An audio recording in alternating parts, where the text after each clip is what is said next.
Hola, bienvenidas y bienvenidos a una transmisión más del Derecho a Disentir, el programa de Justicia TV donde se analizan las sentencias más relevantes de la Suprema Corte en compañía de estudiantes de diversas carreras y universidades. El día de hoy estaremos hablando de la acción de inconstitucionalidad 7/2021, resuelta por el Pleno de la Suprema Corte, quien determinó que el artículo 10 bis de la Ley de Protección a los Animales de la Ciudad de México invadía la facultad exclusiva del Congreso de la Unión para expedir legislación en materia procedimental penal, ya que regulaba los supuestos de flagrancia delictiva en los que la Brigada de Vigilancia Animal podía entrar a un lugar cerrado sin orden judicial.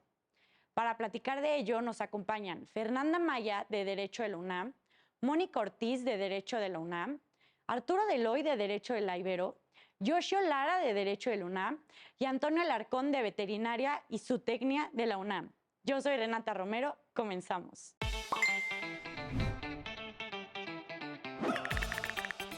Hola, bienvenidas y bienvenidos a una transmisión más de Derecho. El programa de Justicia TV en el que abordamos Justicia TV en las carreras.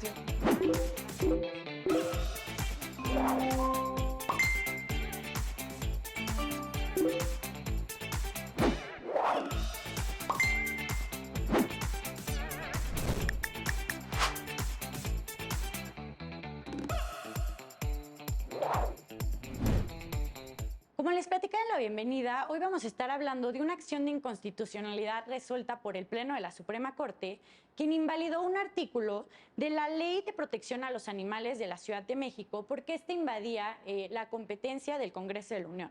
Pero ¿qué les parece si nuestras invitadas e invitados nos dan un poco más de contexto de lo que pasó? Mónica, vamos a empezar contigo. Primero que nada, bienvenida al Derecho a Disentir. Y a mí me gustaría preguntarte si nos pudieras platicar un poco de los antecedentes y hechos de esta sentencia. Claro. Bueno, como ya bien lo comentabas, esta acción de inconstitucionalidad fue promovida por la presidenta de la Comisión Nacional de Derechos Humanos y, bueno, le tocó conocer del asunto a la Suprema Corte de Justicia de la Nación y, bueno, recayó al número 7/2021, en donde se resolvió básicamente, más bien la autoridad, que era la presidenta de la Comisión Nacional de Derechos Humanos, decía que el Congreso de la Ciudad de México, al legislar este artículo específico de la Ley para la Protección de los Derechos de los Animales en la Ciudad de México, estaba invadiendo las facultades del Congreso de la Unión, porque ya establecido en el artículo 73, como son las facultades del Congreso de la Unión, pues se tiene que solamente el Congreso está facultado para expedir la legislación en materia de procedimientos penales, y de ahí se deriva que, bueno, después de la reforma del 2008, con cambiar del sistema de inquisitorio al sistema de acusatorio penal y adversarial,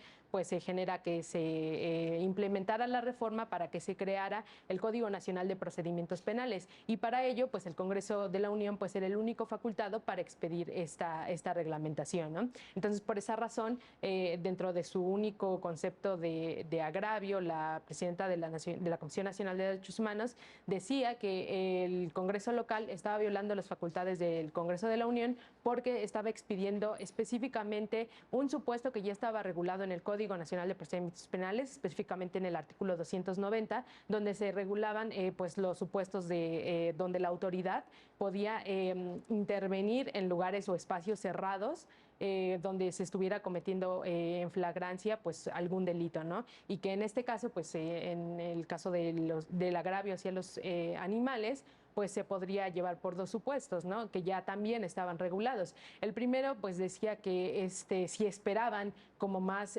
tiempo a que tuvieran una orden judicial para que los policías, miembros de la Secretaría de Seguridad Ciudadana pudieran ingresar a los espacios cerrados, pues se podía o se vulneraba el derecho de los animales porque se les podía infringir alguna lesión o se les podría poner incluso en entredicho su integridad, ¿no? Entonces, más o menos de esto va esta acción de inconstitucionalidad que promovió la presidenta de la Comisión Nacional de Derechos Humanos. Muchísimas gracias, Mónica. Creo que muy bien planteados estos antecedentes que nos platicas. Pero a mí me gustaría preguntarte, Arturo, ¿cuáles eran los supuestos que regulaba este artículo que se invalidó? ¿Los recuerdas? Sí, en su inciso I, que es el que se adicionó, el del artículo 10 bis, de la Ley de Protección de los Animales en la Ciudad de México, regula dos supuestos. El primero, en el que los policías de la Brigada de Vigilancia Animal podían entrar a un lugar cerrado sin orden judicial, es para evitar la comisión de delitos encuadrados en el 350 bis y 350 ter del Código Penal Federal, perdón, del Código Penal de la Ciudad de México, que son básicamente la crueldad y el maltrato animal. Y en el segundo, con el consentimiento del propietario del inmueble. Solamente son esos dos. Esos dos supuestos, sí, sí, justo. Y a ver, Fernanda, vámonos contigo. claro. ¿Qué opinas acerca de la sentencia en general? Ok, mi opinión es que estoy de acuerdo en la parte en que no le correspondía eso, porque al legislar esa parte estábamos vulnerando el fuero de una ley estatal sobre la federal, pero también creo que se deja un poco de lado. La sentencia llega hasta que el artículo se invalida, pero dejamos un poco de lado justo los derechos de los animales, esta urgencia que hay por atender estas situaciones, y a lo mejor alguna posible solución sería que busquemos la forma de regularlo en el Código Nacional de Procedimientos Penales, que haya una prioridad cuando se trate de vidas humanas o animales, para que el procedimiento del acta sea mucho más rápida. Sí, y creo que incluso la sentencia, después de analizar todo, toda la competencia y si era competente o no, solo termina diciendo muy brevemente al final de que, aunque reconocemos que el artículo, bueno, o sea, que con este artículo sí se buscaba beneficiar a los animales y protegerlos, pues no era la forma, ¿no? Pero pues se queda ahí, o sea, no hay algo más como dices tú. Pero a ver, me gustaría preguntarte a ti, Eduardo, tú que estudias estos temas, bueno, y estás muy relacionado con los animales, ¿qué opinas al respecto? Yo opino que no estoy de acuerdo con la sentencia, ya que los derechos y el bienestar animal es algo que tenemos que procurar, porque ellos no tienen una voz. Entonces tenemos que intentar ayudarlos, los que tenemos un interés sobre ellos. Entonces, que en este caso se esté invalidando algo que es tan importante como preservar la salud o el bienestar de cualquier tipo de animal, es algo que no estoy de acuerdo. Que no estás, ok. Yoshio, ¿qué opinas? Pues creo que fue un error muy burdo de la legisladora. Si nosotros sabemos, y en algunas experiencias que he tenido, que para el proceso legislativo pues tú debes checar si procede la constitucionalidad, si no va en contra de otras leyes, si realmente es en el fuero que, que la ley te permite tener acción como Congreso, pues creo que falló mucho las y los legisladores del Congreso local. Creo que fue un error de ellos. Creo que ellos no debían tratarlo como una adición a la Ley de Bienestar Animal de la Ciudad de México, sino que debieron presentar una iniciativa de reforma al Código Nacional que se puede hacer desde los congresos locales. Los congresos locales pueden aprobar propuestas de modificaciones a leyes federales y se envían al Congreso de la Unión para que estos puedan legislarlos como iniciativa de un congreso. Entonces, creo que fue un error muy lamentable de la legisladora, porque la intención pues es muy buena, o sea, es muy lamentable pues que se haya tenido que tirar. Sin embargo, creo que es una fuente de oportunidad para que el Poder Legislativo Federal pues acuda en respuesta a esta acción de constitucionalidad y podamos subsanarlo desde el Código Nacional de Procedimientos Penales. Ok, sí, creo que coincido contigo, que prácticamente aquí quien la regó un poquito fue la legislación de la Ciudad de México, ¿no? Pero, Mónica, decías algo al inicio en tu introducción. Me parece que estabas diciendo que habían, o sea, ya el Código Nacional de Procedimientos ya prevía esta parte para la protección, o sea, para entrar en flagrancia pues a un lugar cerrado. ¿Pero era específicamente a animales o solo era como de personas en general? Lo dejaba en general, no era algo específico, y de hecho lo que se intentó, bueno, más bien lo que se hizo en el artículo 10 bis fue, digamos, ponerlo de manera más específica, ¿no? Porque se estaba regulando pues ya en la ley específica, en la ley para el cuidado de la protección de los animales, ¿no? Entonces, en este caso, pues ya digamos que en el Código Nacional de Procedimientos Penales es algo genérico, porque de hecho se regula a nivel nacional para que no exista, para que exista más bien homogeneidad en todas las regulaciones estatales, y pues ya sea solamente una, ¿no? Entonces, pues sí, esa es como la... Ok, pero es que me parece que una de las fracciones que preveía este artículo, más bien solo decía personas, ¿no? O sea, era difícil que... No difícil, se podría interpretar de cierta forma para que entraran pues cualquier ser vivo como los animales, pero no era tan claro, ¿no? O sea, como que sigue habiendo ese vacío normativo, por así decirlo. ¿Qué opinas, Arturo? Pues sí, estoy de acuerdo contigo que existe un vacío normativo, porque no en todos los casos de flagrancia puedes ingresar a un domicilio siendo autoridad, siendo policía, sin una orden judicial. Y eso es un tanto un grave error. No sé si fue a propósito o no que no lo legislaran así en el Código Nacional, sino que en la Constitución, en su artículo 16, te lo dice muy claro, que es flagrancia, poder detener a una persona cuando está cometiendo un delito o inmediatamente después de haberlo cometido. En el caso de la flagrancia, no, más bien, ni siquiera se está hablando del caso de una flagrancia en el Código Nacional de Procedimientos Penales, en su artículo 290, porque lo único que te dice que la autoridad puede entrar a un lugar cerrado sin orden judicial si se está repeliendo una agresión inminente sin derecho, en el que se pueda dañar la vida o la libertad de una o más personas específicamente. Y en la segunda fracción, igual con el consentimiento. Entonces vemos que estamos cerrando, acotando mucho a la protección solamente de las personas, ignorando un poco la protección a los animales. Pero en sí no encuadra en todos los delitos. Es decir, solamente los delitos aquellos en donde las personas estén en una puesta en peligro, la autoridad podría entrar. Se me hace un poco raro. La Suprema Corte ya ha arrojado criterios de que en cualquier delito cometido con flagrancia, ya sea adentro de un lugar cerrado o en la persecución, si esta persona entra a un lugar cerrado, en teoría podrías entrar, porque se está cometiendo un delito. Es la interpretación constitucional. En todo caso, si cometo un robo y entro a mi casa, estoy tocando base, ¿no? No me pueden, no pueden entrar a mi casa a menos de que consigan una orden. Entonces, yo estoy seguro que no pensaron en los animales al hacer esta fracción, pero que tampoco pensaron en todos los otros delitos que pudiera entrar esta restricción. O sea, entonces incluso aquí tú te estás ampliando a decir que o sea, que incluso el Código Nacional no solo tiene este vacío hacia los animales, sino hacia otros delitos que pudieran pues, entrar en este supuesto. ¿Qué opinas, Fernanda, al respecto de lo que dice Arturo? Estoy muy de acuerdo con mi compañero Arturo. Creo que necesitamos una reforma en ese aspecto de ese artículo, porque sí, se deja de lado muchos otros delitos. Entonces, es un vacío muy grande el que dejan ahí, y sí es importante. Yo creo que si hay jurisprudencias que ha sacado la Suprema Corte sobre ello, creo que ya se sabe que existe ese vacío y ese problema. Entonces, ¿por qué no reformarlo y arreglar las cosas? Sí, de acuerdo.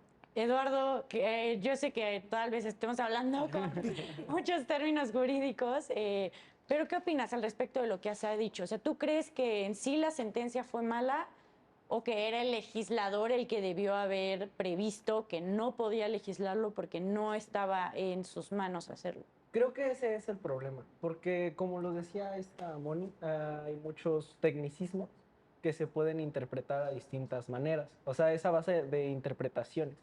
Y entonces, en mi opinión, yo no conozco mucho de legislaciones ni nada. En mi opinión, la sentencia fue mala. Okay. Yo sigo creyendo que la protección animal pudo haber entrado e intentar rescatar a ese animal que al que estaban agrediendo. Sí, o sea, que debió haber prevalecido esta protección animal Debió de haber prevalecido que cualquier otra cuestión. Cualquier otra cosa, sí. Y creo que vamos a temas un poco, no sé si procesales, formales. Quiero preguntarte a ti ahora. ¿Tú crees que, o sea, sientes como que la sentencia es muy cuadrada al querer respetar esta materia del Congreso de la Unión? O más bien, o sea, es decir, sí, o sea, por ejemplo, por lo que dice Eduardo, ¿no? Que debió protegerse a los animales antes que otra cosa. Pues creo que sí fue muy, o sea, si lo ponemos en un contexto como él lo menciona, claro que va a ser muy triste que la Corte diga que esto no es válido. Sin embargo, creo que la Corte se encarga de regular el orden constitucional, aquí todos lo sabemos, y si la Constitución en el 73 dice que le corresponde exclusivamente al Congreso de la Unión legislar temas procesales penales, le corresponde exclusivamente al Congreso de la Unión. No podemos irnos por las ramas y darle a al Congreso de la Ciudad de México o además instancias o poderes algo que no les corresponde. Entonces tenemos que ser muy cuidadosos sobre, si bien podemos verlo mal, no podemos tampoco dejar que la Constitución se quede de lado, ¿no? Sí, claro. Decían apenas, no vengo a arrancar hojas de la Constitución en una sesión de apenas, pues sería lo mismo, sería arrancar el 73 y decir, bueno, pues ya cualquier estado va a poder legislar en materia procesal penal sin que se le diga nada. Insisto, yo creo que la solución es que más bien el Congreso de la Ciudad de México, tomando en cuenta este error que ya quedaron, pues, la verdad, muy exhibidos, hagan una iniciativa de modificación al 290 del Código Penal y lo manden al Congreso de la Unión. O que ahorita, si algún legislador está viendo esto, pueda agarrar y hacer la iniciativa de modificación al 290 para que ahora sí ya no solo se mencione la vida de una o de más personas, sino también se pueda mencionar este tema de los animales, pues que son seres sintientes y pues son seres vivos, a final de cuentas. Creo que vamos por ahí. Ok, ¿nos podrías platicar un poquito?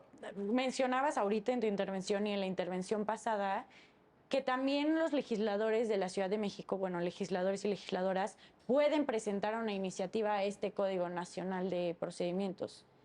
¿Te sabes cómo, o sea, cómo es el procedimiento? Sí, o sea, es una iniciativa que inicia cualquier legislador, como cualquier otra, a los ordenamientos locales, o sea, y pasa igual por comisiones y según yo también se aprueba en pleno, y al aprobarla toda la Cámara, se manda a la Cámara de Diputados, al Senado de la República, creo que es a la Cámara de Diputados en específico, como, digamos, si fuera una minuta, pero es una iniciativa del Congreso local. El Congreso Local de la Ciudad de México manda iniciativa con proyecto de decreto por el cual se reforma el artículo 290 del Código Nacional de Procedimientos Penales. Okay. Entonces, eso es lo que podría hacer el Congreso de la Ciudad de México, ponerse de acuerdo. Y si ya aprobaron esto, pues no creo que les cueste mucho como arreglar el error. O sea, ya es una legislación que ellos aprobaron.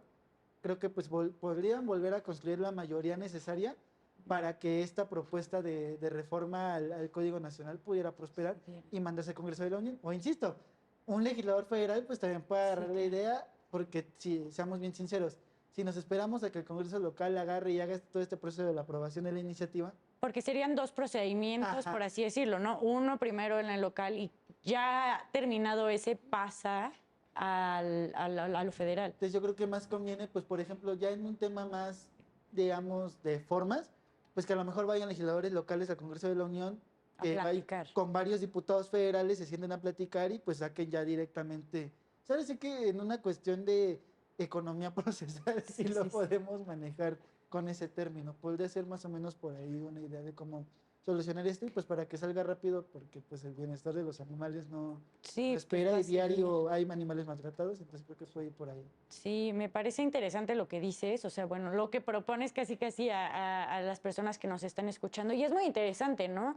Que sepan, o sea, que la gente sepa que hay diversos procedimientos para poder que esto, o sea, para que esto no quede como ya quedó, o sea, sin materia, y que se vuelva ley y ley que sí sea válida, ¿no? A mí me gustaría, a ver, ¿con quién me voy? Vamos a irnos contigo, Arturo, y después con Moni. Pero a mí me gustaría preguntarte, creo que la sentencia toca un poco sobre el sistema penal inquisitorio, ¿no? Y la razón de que, o sea, la razón de ser de que el Congreso de la Unión sea el único que pueda regular en materia procedimental penal. ¿Nos puedes platicar un poco estas deficiencias que habían en este sistema pasado? Sí, bueno, el sistema tradicional, o sistema mixto, o sistema inquisitivo, era un sistema predominantemente escrito, donde cada estado, en sus facultades, podía legislar sobre la materia procesal penal, tanto como la materia sustantiva. Hablamos de delitos en específico y las sanciones. Esto ocasionaba bastantes problemas porque, digamos, somos 31 estados y entonces cada estado podía legislar sus delitos, qué delitos merecían contener ciertas penas y cómo se iba a llevar el procedimiento. Y eso era, pues, un poco pues, más que ineficiente. Tan es así que decir que si yo puedo estar llevando un asunto en Puebla y luego me voy al Estado de México y el proceso no va a ser igual. Había muchas discordancias entre cuál es el estándar mínimo para vincular a alguien a proceso, que ahora conocemos como el auto de vinculación a proceso. Antes era el auto de formal prisión, no sabemos, bueno, ahorita ya sabemos que no es lo mismo, pero en ese entonces, cuando salió la reforma penal del 2008, no sabíamos si iban a tener el mismo estándar de prueba o no. para poderlos vincular. También los criterios que podían emitir en sí los tribunales de circuito no iban a estar en el mismo sentido porque todos eran distintos. Ok. Y el hecho de que esa facultad se le confiriera solamente al Congreso de la Unión fue básicamente para unificar los criterios, para que hubiera solamente un proceso penal y para instaurar el proceso penal acusatorio, que es un proceso, como vimos ya, más garantista, que protege más la presunción de inocencia a las víctimas con su reparación del daño, que pueda homologar criterios. Y esos básicamente son las razones por las que se hizo el cambio. Ok. Pues muchísimas gracias por esta explicación de este sistema pasado. Nos vamos a ir rapidísimo a un corte. Para los que nos están viendo en casa, no se vayan. Este es el derecho a disentir. Ya estamos de vuelta en el derecho a disentir. Estamos tocando una sentencia resuelta por el Pleno de la Suprema Corte, quien invalidó un artículo de la Ley de Protección a los Animales de la Ciudad de México porque vulneraba o más bien invadía la esfera del Congreso de la Unión. Arturo nos estaba platicando un poquito del sistema inquisitorio, pero me gustaría preguntarte a ti, Mónica, ahora si nos pudieras platicar un poco, pero acerca del nuevo sistema, de nuestro sistema actual, que es el sistema acusatorio y oral. ¿Nos pudieras decir cuáles crees que son las diferencias? Y pues por el momento eso. Ok, bueno, la principal diferencia es que ahora ya es todo más oral, ya se predomina ese principio, ¿no? A comparación del procedimiento anterior, que aunque sí hay cosas que todavía llevan procedimiento escrito, pero ya predomina el oral, ¿no? También existe otro principio donde dice que los jueces pues deben de estar más cercanos, o los ministerios públicos, pues a las personas con las que están llevando pues, sus casos, para que exista más esta cercanía, ¿no? Entre las personas y pues ya exista más convivencia y ya no sea tanto como de ver a la autoridad de lejos, ¿no? Sino que ya sea más una convivencia más genuina, ¿no? Más cercana. Y también ahora es que ya los plazos son más cortos, ¿no? Más reducidos, ya puedes hacer las cosas muchísimo más rápido, ya han cambiado nuevas figuras, como bien lo mencionaba el compañero, ya ahora ya antes se decía averiguación previa y ahora es carpeta de investigación, ¿no? Pero bueno, básicamente en esencia pues es como lo mismo, ¿no? Entonces yo rescataría los tres principales puntos como celeridad en los plazos procesales para llevar a cabo las actuaciones y cercanía con los jueces y los gobernados y celeridad ya lo dije y pues ya sería como más la oralidad, ¿no? Ok, perfecto. Muchísimas gracias. Y a ver, Joshua, me gustaría preguntarte si tú crees que en realidad este cambio ha funcionado. O sea, ya pasaron demasiados años desde esta reforma y si crees que en realidad sí sirvió unificar estos procedimientos penales y además si tú crees que es viable este nuevo sistema. Pues de qué ha servido, yo creo que sí ha servido antes. De por sí el acceso a la justicia siempre ha sido un tema complicado en nuestro país y se han buscado diferentes mecanismos y creo que este cambio fue algo que vino a revolucionar completamente todo lo que se había venido viviendo históricamente en nuestro país. Claro, siempre va a haber áreas de oportunidad, o sea, jamás ningún sistema va a ser perfecto, pero creo que es una buena manera de empezar a combatir este rezago histórico que teníamos en la procuración y en la aplicación de la justicia, porque esto vino a cambiar no solamente la forma en la que se imparte, sino también muchas cosas alrededor de los procesos. Creo que sí ha servido bastante, que hay que buscar siempre, por ejemplo, en el código vamos a encontrar cosas como la que estamos hablando ahorita, que siempre van a ser perfectibles. O sea, yo sé que sí, o sea, para eso está la legisladora, ¿no? Para cambiar y darse cuenta de cosas que a lo mejor no tomaron en cuenta en las diferentes normas que se dirigieron a partir de este cambio. Entonces creo que es algo bueno que ha servido, sin embargo, pues siempre va a haber maneras o puntos específicos, muy específicos, donde vamos a necesitar seguir cambiando las cosas. Ok, Arturo, ya para terminar con este tema del sistema penal, me gustaría preguntarte, ¿tú qué opinas? ¿Crees que ha funcionado? ¿Crees que ha servido unificar estos procedimientos? Sí ha servido justo por la homologación de criterios y que solamente un órgano sea el facultado para emitir dichas disposiciones. Evidentemente, como dijo mi compañero, sigue habiendo fallas, no solamente de los operadores jurídicos, sino también de los policías o aquellas secretarías de seguridad que se encargan de llevar, en los casos como este de flagrancia, a los imputados al proceso.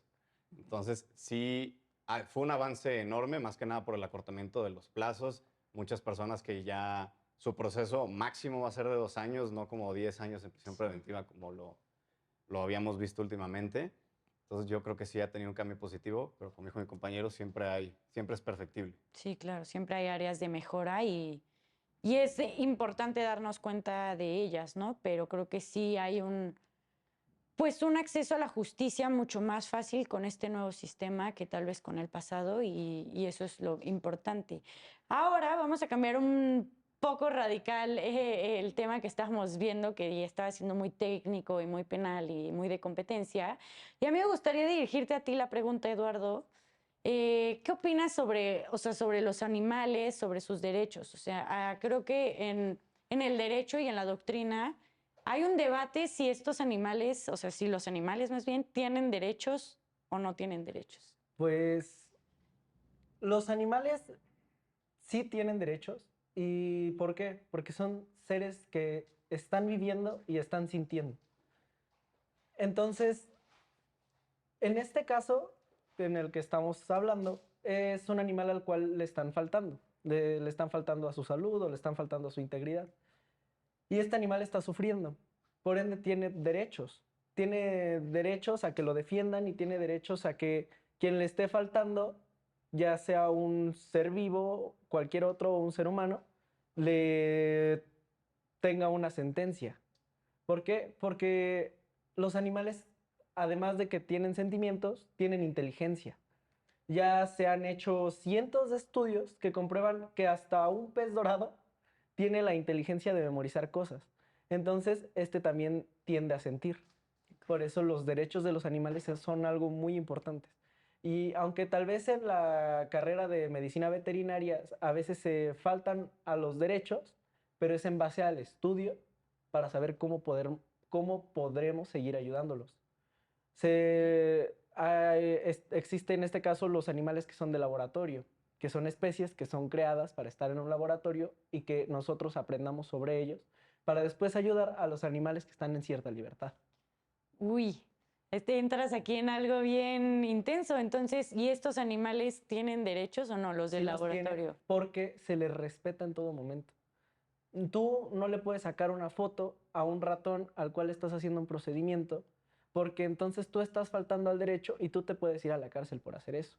Okay. Tienes que respetar al animal con el que estás trabajando porque es un ser vivo, es un ser inteligente, un ser que piensa. Okay. Muchísimas gracias. Fer, ¿qué opinas al respecto? Me parece bastante interesante y creo que sí hemos dejado olvidado un poco el lado de derechos de los animales. Me causa un poco de conflicto el ver cuáles son los criterios por los cuales, siendo que en esta época los animales son tan importantes para nosotros y sabemos que son seres vivos y que piensan y tienen una gran inteligencia, ¿bajo qué criterio se nos hace más importante el derecho humano que el derecho animal? ¿Por qué nos ponemos primeros si también ellos tienen los mismos derechos y no tienen la oportunidad de defenderse? Sí, Entonces, nosotros que podemos hacerlo, ¿por qué lo estamos dejando? Es un Ok. especismo. Y eso, Claro. y eso es lo complicado en esto, Sí. ¿no?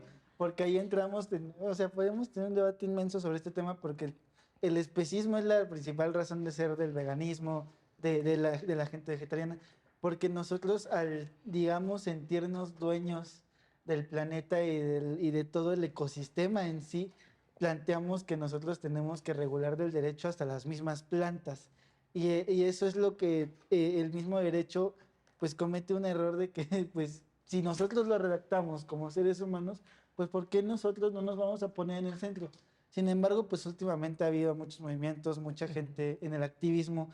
En la Constitución de la Ciudad de México creo que hay un capítulo específico, si no me equivoco, sobre derechos de los animales, que es algo muy vanguardista. Esta Constitución fue redactada en el 2016, se promulgó en el 2017 y fue algo fue una punta de lanza para que en todo el país pues ya se han prohibido en algunos estados las corridas de toros. En la Ciudad de México hay una, de hecho creo que la misma corte es quien va a revisar el caso de las corridas de Sí. toros. Entonces creo que ya está habiendo una corriente que está combatiendo el especismo en el derecho. Sin embargo, pues nos va a faltar demasiado porque se sigue diciendo semovientes, o sea, muchos términos que pues la verdad no le dan al animal el lugar de pues, ser viviente y ser sintiente, como pues, ha venido mencionando. Pero también tenemos que tomar en cuenta en todo esto en base a las personas que son veganas, que obligan a ciertos animales a ser veganos. Ah, Por ejemplo, si tú haces que un gato sea vegano, ¿qué es lo que le va a pasar a este gato? Que no va a tener un aminoácido esencial que se llama taurina, que necesitan los gatos para ver. Entonces, si tú a este gato no lo dejas consumir la carne que necesita, este gato va a tener una falta de aminoácidos, de proteínas, de nitrógenos no proteicos, que le van a hacer una falta y que le van a hacer un daño a futuro. Entonces, tenemos que también aprendernos a informar acerca de lo que necesita un animal si nosotros estamos teniendo una tendencia vegana. Pero ¿cuál es el problema aquí? Que los humanos, en ciertos casos, tampoco podemos ser veganos, porque por eso se crean los suplementos para que las personas puedan ser veganas. Entonces, tenemos que también aprender a informarnos en base a los animales que son de pastoreo y que son de producción, que sirven para crear carne o para crear leche, y cómo funcionan. ¿Por qué? Porque existió un caso en donde un grupo de animalistas rescataron a vacas. ¿Qué es lo que pasó? Que estas vacas eran de la raza Holstein, una raza lechera, también sirve para hacer carne, pero es esencialmente lechera, que producían 40 litros de leche. ¿Qué pasa? Que las intentan ordeñar y no lo pueden hacer y se les mueren todas las vacas.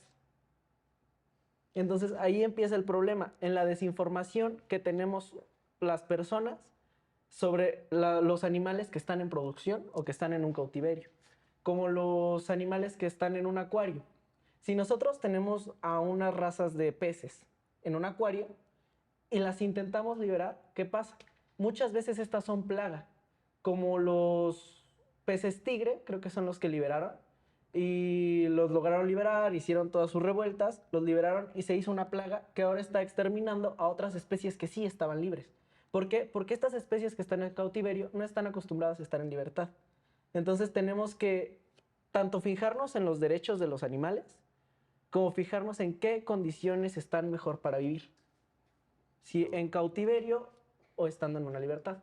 Ok. También tenemos que poner atención muchas veces en eso con las personas que tienen tendencias animalistas. Porque muchas de estas solo buscan salvar a los animales. Y está bien, está perfecto, estoy completamente a favor. De lo que estoy en contra es de que cuando los intentan salvar, maten a otras especies. Ya, o sea que al no estar lo suficientemente informados e informadas, Llegan a causar llegan a empeorar el problema, y ¿no? causan un daño en otras especies. Entonces estamos entrando en una discusión sobre qué estamos haciendo bien y qué estamos haciendo mal. Estamos salvando a una especie, pero estamos sacrificando 10. Ok. yo creo que estoy muy de acuerdo con muchos puntos que Eduardo dijo. No quiero sonar muy antropocentrista, pero a los seres humanos nos encanta clasificar las cosas. Clasificamos los animales de compañía, los animales que son de producción, los animales salvajes, y es por eso que yo creo que no podemos hablar todavía de los derechos de los animales, más sí de el derecho animal. O sea, la forma en la que regulamos a los animales. Digo, voy a caer en ser antropocentrista, pero tengo que serlo porque sin hacerlo todavía no podríamos asegurar la protección de los animales. Yo considero que los animales no tienen derechos como tal porque jurídicamente todavía no estamos listos ni hemos progresado tanto como para poder establecer en una ley que los animales tienen derechos. Pero me atrevería a decir que no son objetos, sino sujetos porque son seres vivos, susceptibles de protección por parte del derecho. Más que nada, los animales, ciertos animales, ya cumplen una función dentro de nuestra vida diaria.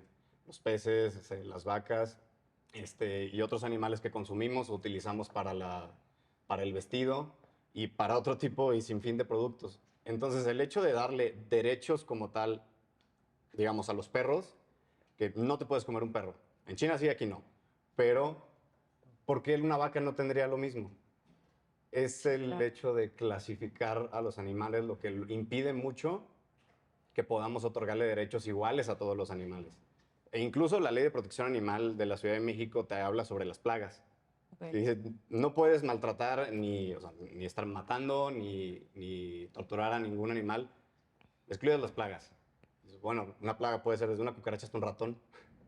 Y dependiendo justo de la empatía que tenemos el uno del otro, uno tiene sus ojitos, su boquita bien bonitos, todo, y tiene bigotitos. Y una cucaracha no, una cucaracha que no tiene patas, es fea, camina por ahí, deja manchas. Entonces, creo que eso es lo difícil de la situación con los animales. Todavía creo que no estamos listos progresivamente para poder regularlos de una forma muy buena. Ok, Sí. o sea, entonces tu opinión es, los animales no tienen derechos, Ah, no. son susceptibles de protección, Exacto. que me parece que esta es una doctrina que, o sea, que quiere decir que esta protección a los animales entraría en el medio ambiente, Sí. que es un derecho humano Nuestro. de nosotros, las personas, y que ellos entrarían ahí, ¿no? O sea, entrarían en este, por así decirlo, en esta categoría. Pero me parece muy, pues muy interesante lo que planteas, Arturo, porque a mí me suena a doble moral. Sí. Exactamente. O sea, a mí me suena a doble moral este tema que dices de clasificarlos y de si uno está bonito, uno no, o este nos sirve para esto, o este nos cae mejor, entonces a este sí lo protegemos, pero este tal vez no tanto, y este sí nos lo comemos, y este, ¿cómo crees? Porque este es nuestro perro de casa. Entonces, está complejo. Pero, Moni, no has hablado de este tema tan controversial que han tocado tus compañeros. Pues mira, es que a mí me parece que el asunto parte de la idea de que con el cambio político que surgió en 2018, pues intentaron hacer muchos cambios, ¿no? Entre ellos, pues uno de ideología. Y entonces se dijo que la Ciudad de México tenía que ser vanguardista y de derechos, ¿no? Entonces por eso empezaron a incluir nuevas figuras jurídicas que antes de esta fecha no se habían visto o no del todo se habían integrado en el orden normativo. Entonces, por esa razón, cuando viene este cambio, se empiezan a introducir estas figuras, entonces empiezan a haber tantos choques, porque la sociedad mexicana no estaba preparada para eso, o sea, no de un momento a otro, ¿no? O sea, específicamente por nuestra ideología, tal vez no por nuestra carga cultural, ¿no? Entonces, por esa razón, no existía tanto eso, ¿no? Entonces, ahora existe precisamente ese debate sobre si los animales tienen derechos o no, o si son susceptibles de derechos o no. Y hay muchos que, como bien lo decían, pues los consideran como semovientes todavía, ¿no? No como personas, como humanos. Entonces, de ahí como que parte como el debate, ¿no? Yo diría que son susceptibles de derechos, pero que todavía tenemos que avanzar muchísimo en cómo se va a regular y en cómo se tiene que entender a partir de eso en general, o sea, la sociedad, para que de ahí mismo parte el respeto. Porque si no, aunque esté legislado, pues va a ser letra muerta, ¿no? Sí, o sea, claro. pueden decir que no, o sea, que no matemos a las plagas, ¿no? Pero si está afectando el bienestar común, o sea, si está afectando un núcleo de población, ¿qué pasaría ahí? Entonces, ¿cuál bien jurídico tutelado prevalecería, ¿no? Ahí existiría como ese ejercicio de ponderación. ¿Cuál es más valioso, la vida de los seres humanos o la vida de los animales, ¿no? Entonces, es como un ejercicio de ponderación. Sí, tocas un tema bastante interesante que vamos a tocarlo en el siguiente bloque. Nos vamos a ir rapidísimo a una pausa. Para los que nos están viendo desde casa, no se nos vayan. Muchas gracias. Ya estamos de vuelta en el derecho a disentir. En el bloque pasado estuvimos hablando un poco del derecho de los animales y si estos tienen o no derechos. Nos quedamos con la intervención de Mónica, que decía que se debería de ponderar entre estos derechos de los animales y de los mismos seres humanos. Bueno, humanos, personas. Fernanda, ¿qué opinas al respecto de lo que comentó Mónica? Ahí estoy un poco en controversia con Moni. Sí, creo que, como ella decía, tenemos mucho que avanzar.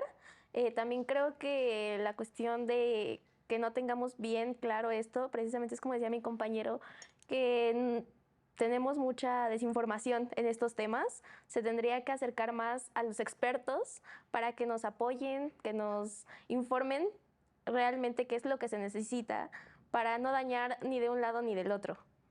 Ok. Eduardo, creo que querías platicarnos una cuestión relacionada con el tema de los derechos de los animales. Sí. ¿Qué era esta cuestión?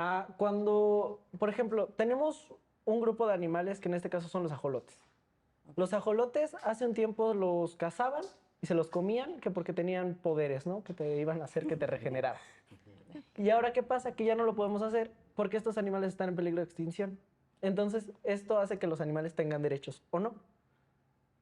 Entonces, empezamos a cuidar a los animales a partir de que entran en un círculo en el que están a punto de desaparecer y son importantes para nosotros, ya que no son una plaga. ¿Por qué? Porque biológicamente nos ayudan.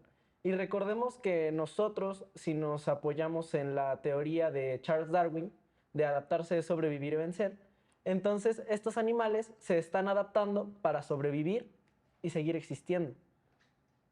Así es con todas las especies, desde una planta hasta nosotros, los humanos, que somos los que nos adaptamos para sobrevivir y vencernos. Ok. Arturo, siento que no, sí, o sea, estabas viendo lo de que no estoy de acuerdo con lo que opinas. No, sí, sí estoy de acuerdo en todo lo que dijo, solamente reafirmo mi postura en que sí, están en peligro de extinción y por eso debemos nosotros, como seres humanos, protegerlos. ¿Para qué? Porque les otorgamos justo un valor, Biológico. un valor, pues, sí, biológico y también, no sé qué otro valor le pudimos haber otorgado para decir, esos animales se van a extinguir, debemos preservarlos y por eso tenemos que protegerlos. Justo porque no tienen voz. Entonces, es decir, si una persona va a Xochimilco y caza un ajolote, se va a llevar una sanción y probablemente una pena de prisión, ¿no? Sí. Pero es porque nosotros decidimos protegerlo y organizar todo un sistema para proteger a los ajolotes. Sí. Pero Por sí, ese, o sea, por ese tema de cuidado. por ese de cuidado y de protección hacia el ajolote, no tanto del derecho del ajolote a seguir vivo. Ok, ¿Por ok, qué se ok. cuida el ajolote? Porque además de ser una especie endémica, tiene un valor biológico muy grande en Xochimilco. Pero estamos hablando ya de una funcionalidad que tiene el ajolote. No, el ajolote no como un fin en sí mismo, sino como una función biológica en el entorno Como de las Xochimilco. abejas, ¿no? O sea, Sí, ellas son exactamente. las que polinizan, Exactamente. entonces por ello ya todos están en busca Cuidemos de a las abejas. formas de proteger a las abejas, porque tienen un fin biológico o muy determinado que ellas polinizan, entonces por eso se le da un valor Sí. agregado a ciertos animales o los animales pues en peligro de extinción, lobo mexicano y demás especies. Entonces sí es bien complicado y ahí sí coincido, pues es un tema de clasificar y pues si vamos a hacer una legislación, o sea, imagínense que agarramos y que vamos a hacer una ley específica de derechos de los animales especie por especie Sí. en la Cámara de Diputados o en el Senado de la República. O sea, jamás vamos a acabar porque, para empezar, existen miles de especies.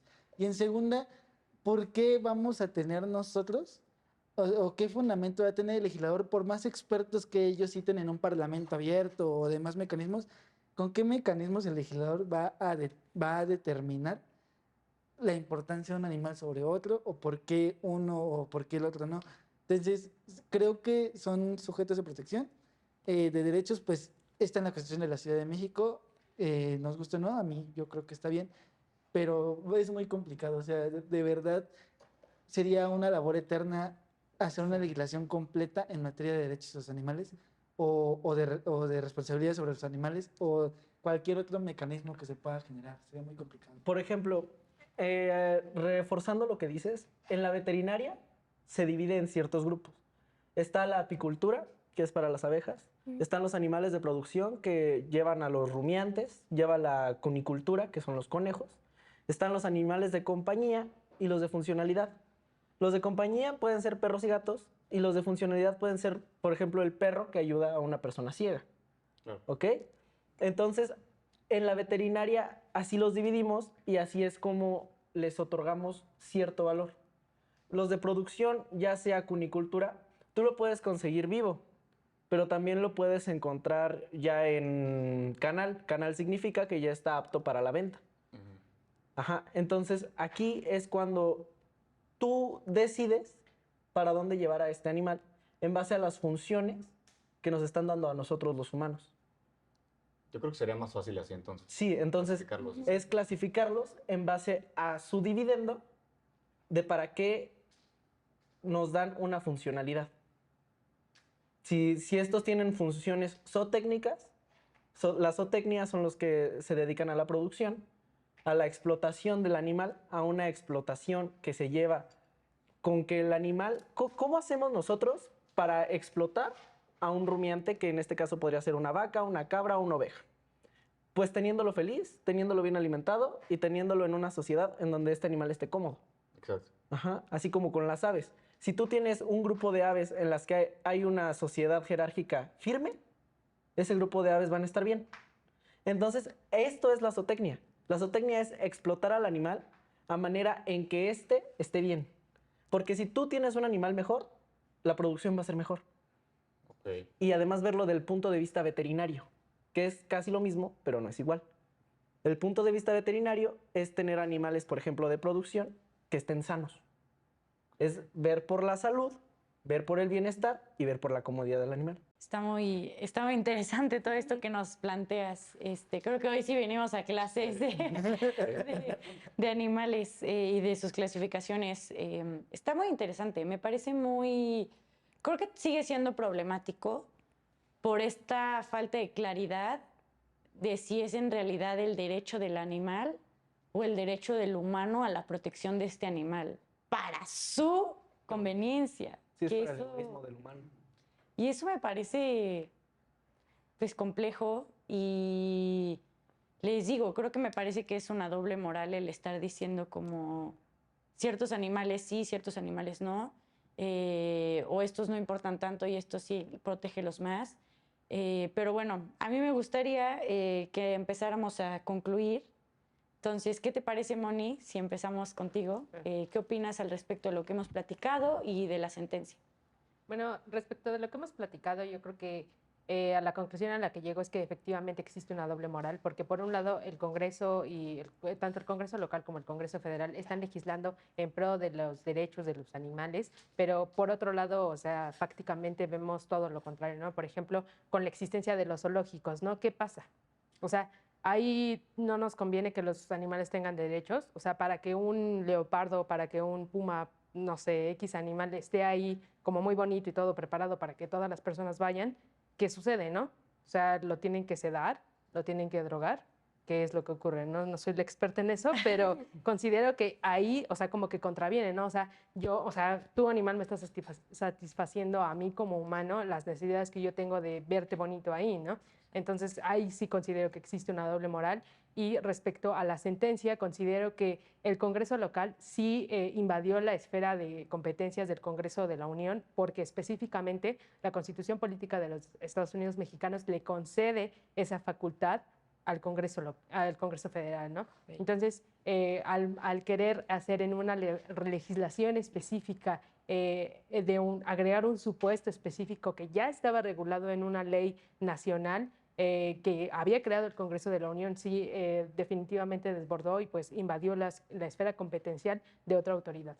Incluso ahorita tocaste algo que no mencionamos, pero también está prohibido plasmar lo mismo que diga el Código Nacional de Procedimientos Penales en la legislación local, ¿no? O sea, a pesar de que diga lo mismo, no se puede.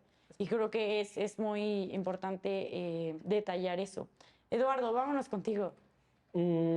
Pues empecemos por la sentencia. Ok. En la sentencia yo estoy completamente en contra porque yo creo que preservar la salud de un animal es muy importante. Y ahora me voy a desviar un poco hacia los zoológicos, porque los zoológicos están ahí para preservar a los animales. Recordemos que muchos fueron rescatados de lo que pasó de que quitaran a los animales de los circos. ¿Ok? Y esto también llega a entrar en un punto en el que el humano es supremamente egoísta y prefiere el dinero sobre los animales, como la situación de Black Jaguar, White Tiger, en donde se perdieron cientos de vidas de felinos grandes. ¿Y por qué? Porque la persona que estaba a cargo de esta se dedicó a robar el dinero en lugar de alimentar a todos los felinos que él tenía. Entonces, sí necesitamos que el animal esté bien en un lugar donde sea público y todos podamos ver que el animal está bien, como un zoológico. Pero en un lugar en donde está cerrado a acceso restringido, no sabemos cómo están esos, por ejemplo, en este caso, los felinos. Okay. Necesitamos que estén en un lugar público en donde todos podamos ver que los fondos que se están invirtiendo o lo que se está donando esté funcionando para la preservación y salud de estos animales. No, yo no coincido con eso, pero es que yo he ido a los zoológicos y he visto, o sea, precisamente cómo tienen, pues no sé, medicamentos que los sedan, ¿no? O sea, ¿y cuál derecho de los animales? O sea, ahí me parece contradictorio y hablaba precisamente de la doble moral, pero también entiendo el punto y sí coinciden en cierto punto. También recordemos que hay especies como los leones que en su hábitat, ya sea natural o apartada, duermen 20 de 24 horas. Entonces hay que tener en cuenta cuáles son las funciones que tienen ellos biológicamente para su existencia. Como los tigres, muchas veces nosotros pensamos es que lo tienen sedado, pero en realidad duermen 20 de 24 horas. Y cómo Los sabemos machos, por ejemplo. la diferencia, ¿no? O sea, por ejemplo, si, bueno, tú porque eres el experto, ¿no? Pero, por ejemplo, si hay otra persona que no es experta y va o acude a un zoológico y ve a un animal que tiene, o sea, no rasgos como más naturales, ¿qué pasaría, no? Ahí es como que entra el conflicto, ¿no? El debate. Sí, claro. Sí, creo que no es, o sea, como dice Mónica, hoy partimos de lo mismo, ¿no? O sea, de que si tú, que eres el experto en estos temas, lo podrás entender muy bien, pero probablemente otras personas no. Y muchas veces me parece que en estos zoológicos no están administrados por personas que saben. Y es lo problemático, ¿no? Ese es otro problema que tenemos, por ejemplo, mucho en el país, que para entrar a un puesto en un zoológico tienes que conocer al amigo del amigo que está trabajando en el zoológico. Sí, son... Podríamos seguirnos en esto muchísimo. A ver, Fer, vámonos con tus conclusiones. Claro, yo en cuestión de la sentencia estoy de acuerdo, creo que se tenía que invalidar porque no era en su jurisdicción, pero también estoy de acuerdo en que era el derecho de los animales, entonces para resolver este problema era mucho más fácil que buscaran una reforma o una corrección a esta norma, a incumplirla y que se invalidara, entonces salió la misma. Y en cuestión de lo de los animales que estuvimos hablando, creo que sí, pues nos falta mucha información de gente que realmente sepa. Y si se busca que se arreglen estos derechos, tendríamos que dejar de un lado nuestro egoísmo como población, igual por la clasificación que hacemos con estos animales y que no es correcto que estemos jugando así como de, ay, yo quiero este y este no y así. Entonces tendríamos que quitarnos ese egoísmo. Ok, muchísimas gracias por tus De nada. conclusiones, Fer. Arturo. Yo primero quiero concluir con el tema de los animales.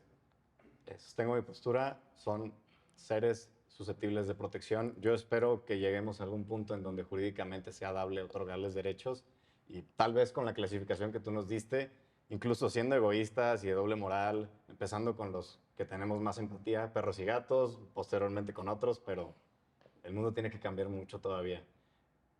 Y creo que todos van a estar de acuerdo conmigo al decir que, ok, tal vez los animales tengan una cierta función con nosotros, pero eso no significa que esa función debe estar aparejada a una crueldad y un maltrato. O sea, pueden cumplir su función perfectamente sin que su vida tenga que estar sufriendo.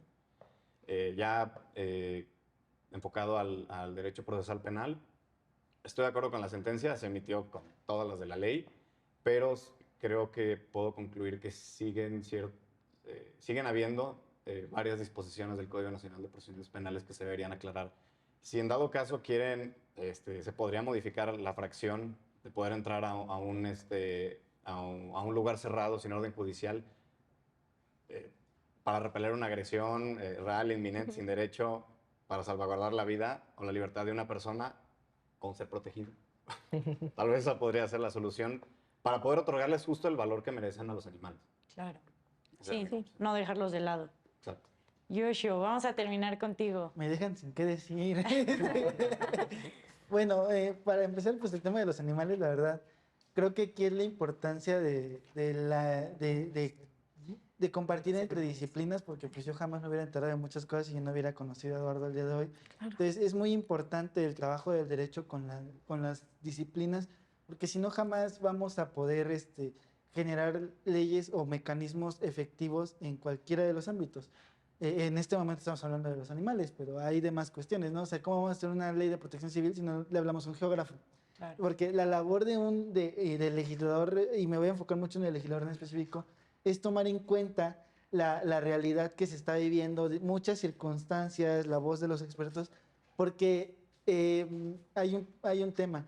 Tú como legislador no eres necesariamente un experto en todo. O sea, tú eres un representante popular. O sea, cualquiera de las personas que estamos en cualquiera de ustedes puedes ser legislador algún día y tú no vas a poder, o sea, vas a tener que aprobar cosas de todos los temas de este país y tú no vas a poder andar diciendo, ay, pues pues no, yo no le sé, pero pues va. Sí. O sea, es muy importante esta relación entre disciplinas y es algo muy, muy valioso del día de hoy. De la sentencia, pues, siento feo hasta decirlo, pero es que sí se dio con todas las de la ley, como dijo él. O sea, no puedes invadir las esferas porque es como cuando hubo apenas una situación donde, bueno, yo estoy muy en contra de esa sentencia que también emitió la Corte, que le dio la facultad al Tribunal Electoral del Poder Judicial de entrar a los procesos internos de la Cámara de Diputados en cuanto a la elección de la Comisión Permanente. Y, por ejemplo, ahí se me hace una contradicción. O sea, como en esto sí no permites que el Congreso local invada las facultades, pero sí permites que el Tribunal Electoral pueda llegar a invadir este tipo de cuestiones dentro del Congreso de la Unión. Entonces, manteniendo mi postura, yo creo que no se debe vulnerar la posición del Congreso de la Unión. Invitar al Congreso de la Ciudad de México, a diputados del Congreso de la Ciudad de México o a legisladores federales que tomen este tema y que si ya vieron que la Corte dijo esto, pues la manera muy fácil, como lo dijo el compañero, es agarrar el 290 y modificarlo y pegarle lo que no se pudo a través del ordenamiento local, que eso sería más benefactor en el sentido de que aplicaría en todo el país, no solamente en la Ciudad de México. Entonces, van una mala por 1000 buenas, ¿no? Sí. Creo que va por ahí, puede ser una solución. Y pues, ni modo, no me gusta decirlo, pero la sentencia sí fue bastante justa. Ok. Pues muchísimas gracias por todas sus conclusiones. Creo que hoy aprendí demasiado, en realidad de todos, de Eduardo y de todas y todos los que están presentes. Yo les agradezco mucho por venir a El Derecho a Disentir, a compartir sus opiniones y a debatir. Para los que nos están viendo desde casa, muchísimas gracias. Esto fue El Derecho a Disentir. Yo soy Renata Romero. Hasta luego.